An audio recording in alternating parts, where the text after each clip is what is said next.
Et nous voici pour la partie 2. Donc, on continue cette réception de cartes. Hop.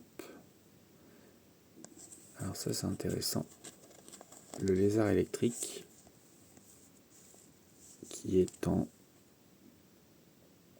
très bonne condition aussi. J'essaye de vous montrer au mieux l'état de la carte.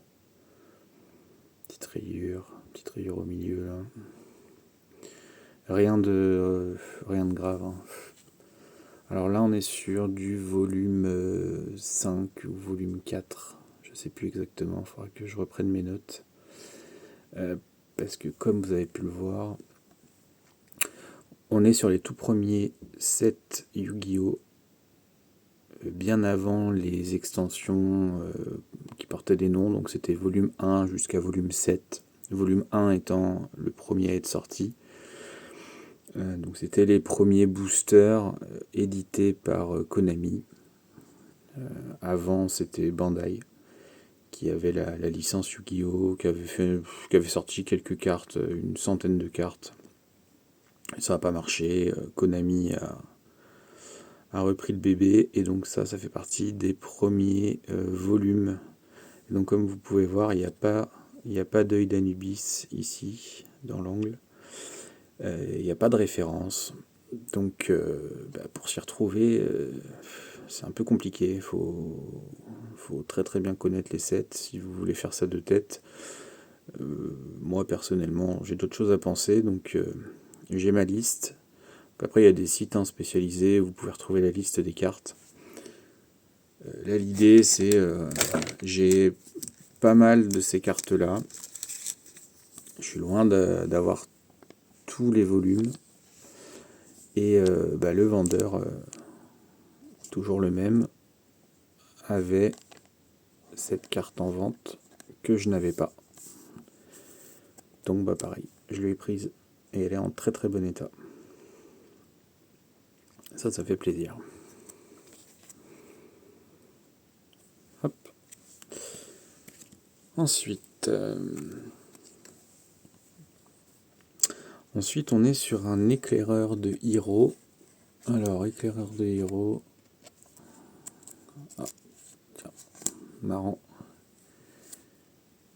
Inside load. Donc, sleeve side load, fit sleeve. Vous voyez, celle-ci, elle se charge par le côté. C'est très bien aussi. Il y en a qui préfèrent. Moi, j'ai pas de préférence. J'aime bien les deux. Maintenant, c'est vrai que les sleeves que j'utilise, elles sont un tout petit peu plus larges. Donc, ça permet de pouvoir mettre les cartes sans trop galérer, sans que la carte soit trop comprimée à l'intérieur. Donc là, on est sur éclaireur de Hero. Le set, c'est MR. Donc MR, c'est Magic Ruler. Donc c'est l'équivalent de notre MDM à nous en France, Maître des Magies.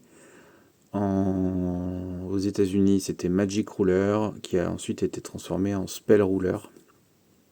Donc c'est le 3e set Yu-Gi-Oh! Sorti en TCG, l'équivalent, parce que cette carte-là est sortie en 2000 ou 2001. Je pense que c'est 2000 au Japon.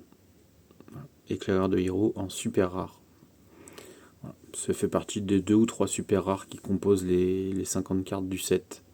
Je ne l'avais pas, donc c'est parfait. Elle va pouvoir aller dans le classeur avec les autres cartes du set Magic Ruler. Pas très très bon état encore. Vraiment super état. Ça c'est la sleeve.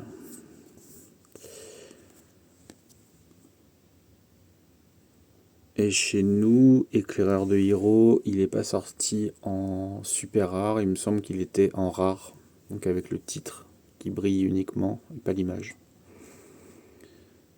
C'est l'avantage entre le TCG et l'OCG, ils font des petits changements comme ça sur les raretés des cartes. Toujours avec l'ancien layout que j'adore personnellement. Pour moi, c'est le carte Yu-Gi-Oh! Je vais pas dire de mon enfance, parce que les premières arrivées en France, c'était déjà les nouveaux layouts. Mais en 2002-2003 en France, les cartes Yu-Gi-Oh! Existant au Japon déjà depuis quelques années, on avait des fois dans la cour de récréation des échanges contre ce genre de cartes. Donc ça rappelle vraiment les échanges de l'époque. Ok, alors, on continue. Le démon méga cyber, qui faisait partie de Serviteur du Pharaon en TCG chez nous. Donc là, elle est en ultra rare. Elle fait partie du set TB. Donc TB, c'est Thousand Eye Bible, il me semble. Donc c'est l'extension avec le renoncé au milieu. Thousand Eyes. Voilà. Pareil, en très très bon état. Je vois qu'il y a une toute petite rayure sur la carte au milieu. Mais encore une fois, hein, c'est pour ma collection perso. Donc, bon, c'est sûr qu'on préfère avoir des cartes qui soient impeccables, mais il n'y a pas grand chose à dire. Hein. C'est pareil, une carte que j'ai dû acheter 5 ou 6 euros. Donc, elle existe en ultra parallèle rare. Elle a des petites rayures, là, deux petites rayures. Ultra parallèle rare, hein, donc comme je vous ai montré sur l'autre vidéo, c'est avec toutes les stries, avec le film par-dessus, très très brillant. Je ne l'ai pas en ultra parallèle rare. Oui, effectivement, elle est en état. Elle est plus en goût de plus qu'en excellente, mais moi ça me va très bien. Ça reste une très très belle carte ultra rare. Démon méga cyber. Qui, pour la jouer, il me semble qu'on peut la poser si l'adversaire a deux cartes monstres de plus que nous posées sur le terrain. Et on peut l'invoquer spécialement. Voilà, ça fait partie des premiers monstres avec des invocations spéciales qui ne tiennent pas compte des sacrifices. Donc normalement un sacrifice. Hop là.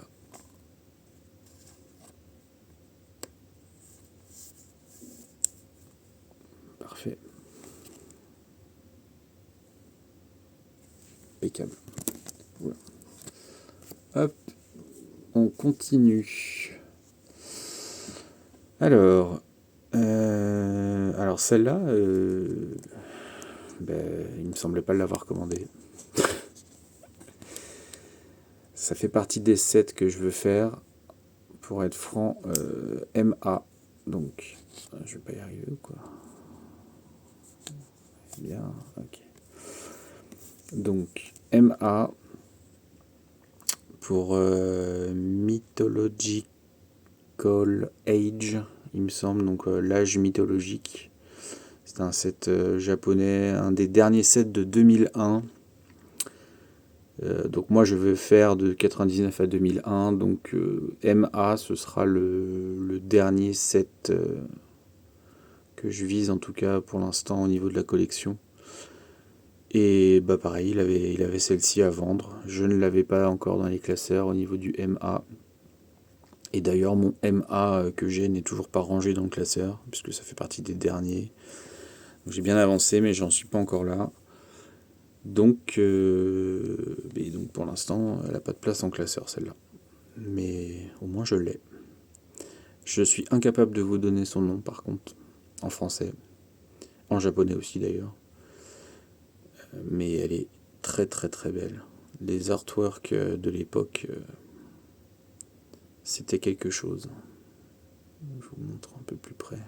Quelques petites print lights. Les petites print lines, là, on les voit.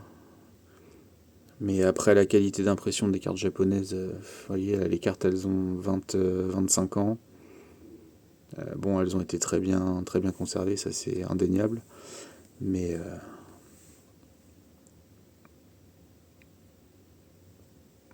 parfaite. Elle est parfaite. On va la mettre dans sa petite sleeve.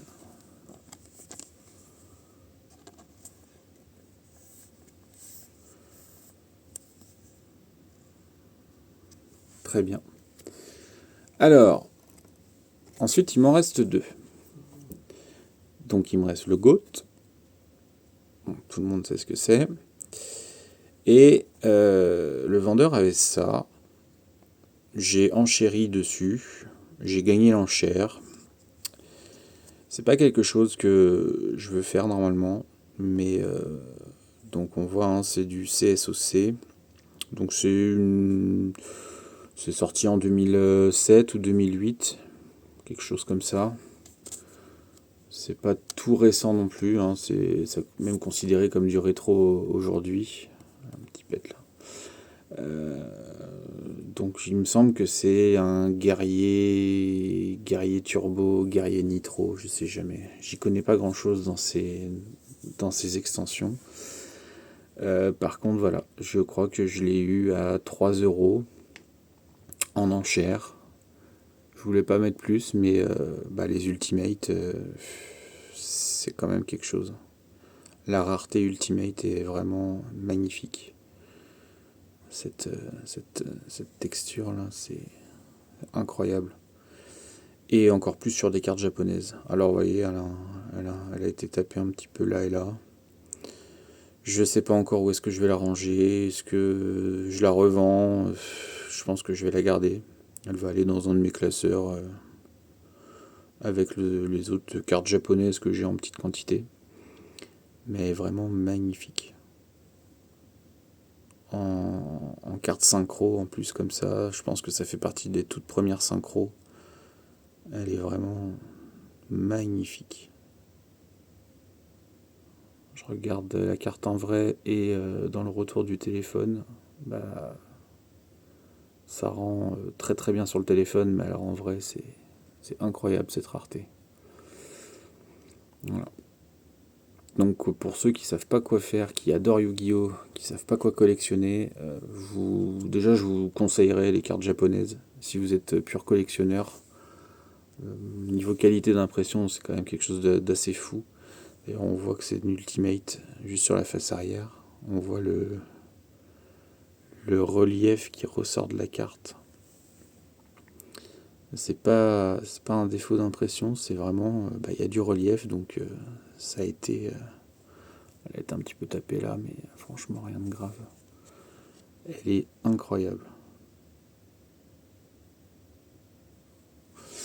Ultimate, magnifique.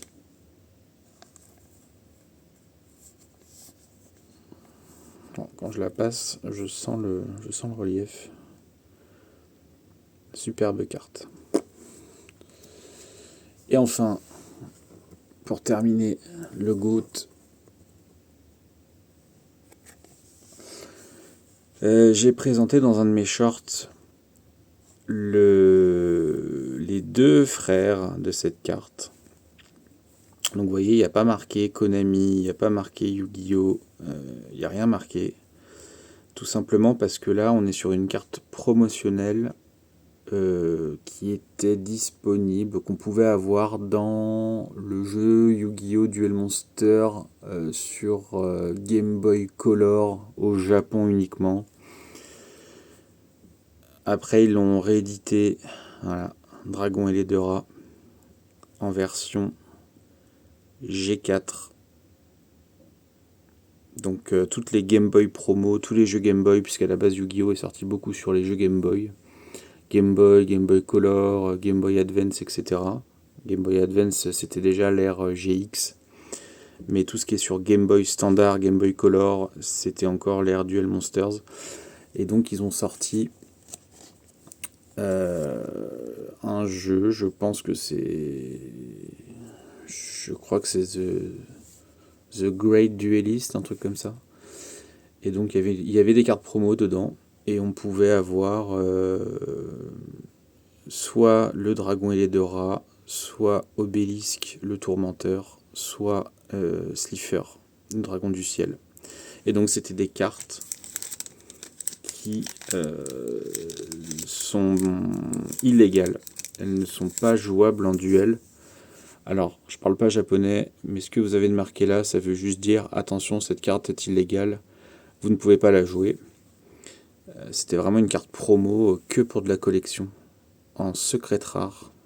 Elle est magnifique. Et c'était la première fois que les dieux égyptiens étaient édités dans l'OCG. Donc là, on parle d'une carte de 99 ou 2000. Elle est en état... je pense que des trois, c'est ma plus belle. J'ai les deux autres, hein, vous les avez vus, où je vous invite à aller voir les shorts dans dans la playlist où il y aura cette vidéo d'ailleurs.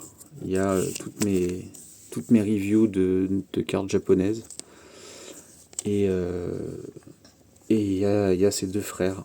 Alors mon slipper est pas en très bon état, je l'ai pas payé très cher, mais du coup il est en plaid, hein, il est abîmé. En 99, les gens montraient leurs cartes, les sortaient, ne faisaient pas très attention parce qu'ils se disaient oh c'est dans un jeu vidéo. Ça c'est rare. En fait, la plupart des cartes ont été détruites ou voilà. Donc les G4 du égyptien, c'est rare. Et donc mon slipper est pas en très bon état. Par contre, prochainement, normalement, si tout va bien, je vais l'avoir dans la même qualité que celui-là. Donc voilà. Et donc les trois dieux, donc Ra avec le fond jaune, Obélisque avec le fond bleu, et Slifer avec le fond rouge, alors rouge orangé du coup, qui se rapproche beaucoup, Slifer ça se rapproche beaucoup des cartes standards traditionnelles.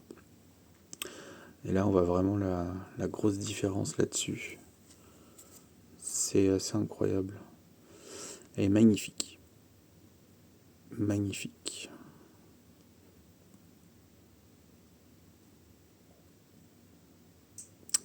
Ok. Alors.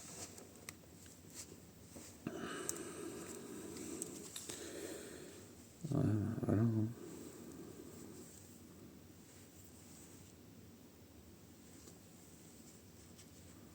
Plus qu'à ranger tout ça. Donc, on va laisser les premium packs de sortie.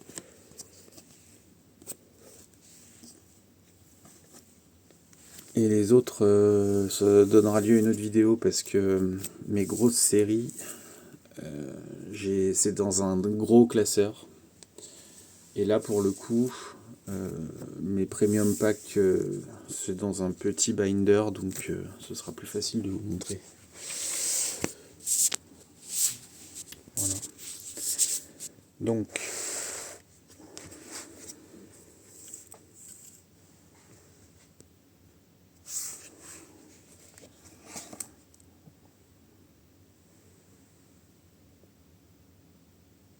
Magicien du temps.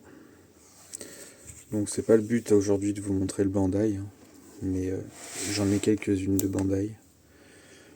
Gaïa.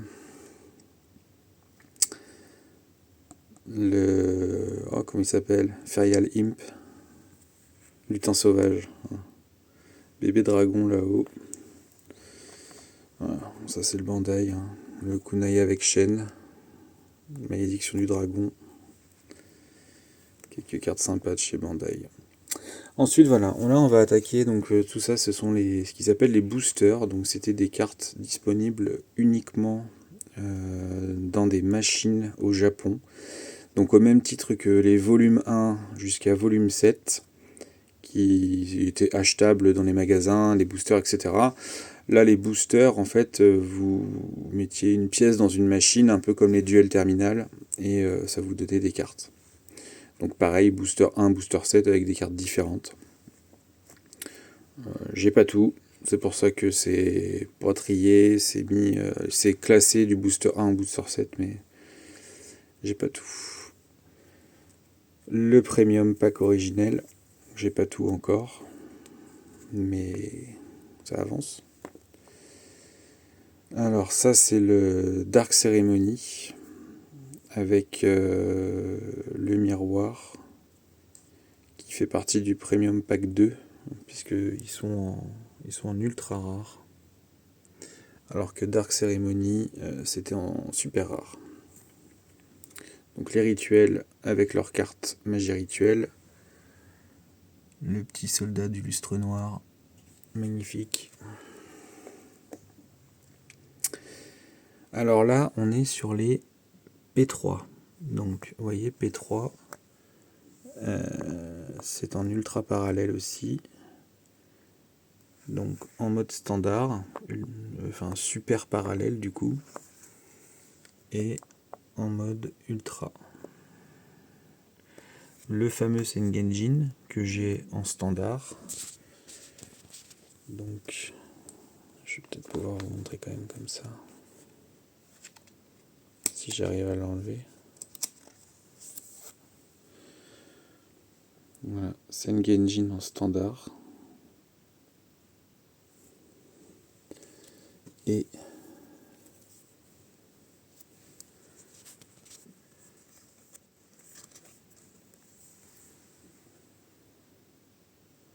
donc en super rare et en super parallèle.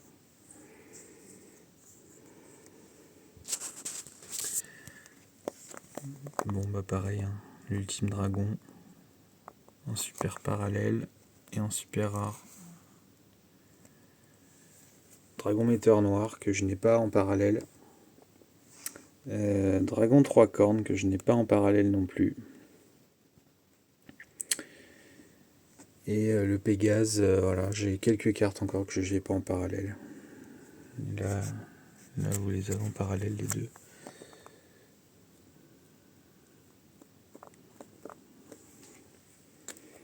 Voilà. Donc ça va être rangé avec le magicien sombre du chaos. Voilà. Hein. J'ai un peu de Premium Pack 4. Donc le P4, magicien sombre. Donc tout ça c'est du P4. Et j'ai beaucoup de P4 parce que tout ça va être du P4 aussi. Voilà. Tout ça c'est du P4. P4 il me semble qu'il n'y avait plus la rareté ultra parallèle. J'en ai aucune en ultra parallèle en tout cas. La magicienne des ténèbres en P4. Et à partir de là on attaque le P5. Donc voilà, là en ultra parallèle rare. Le kunai avec chaîne que normalement je n'ai que en. Je l'ai pas en ultra parallèle, plus mode de marpie. Par contre j'en ai plusieurs en standard. Il me manquait celui-là. Voilà. Donc bah ça va, je vais avoir besoin de refaire un petit peu les classeurs puisque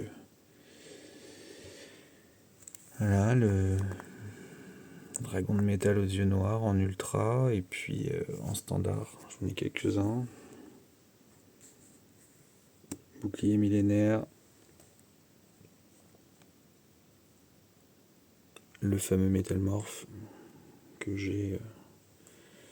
j'avais pas comme ça.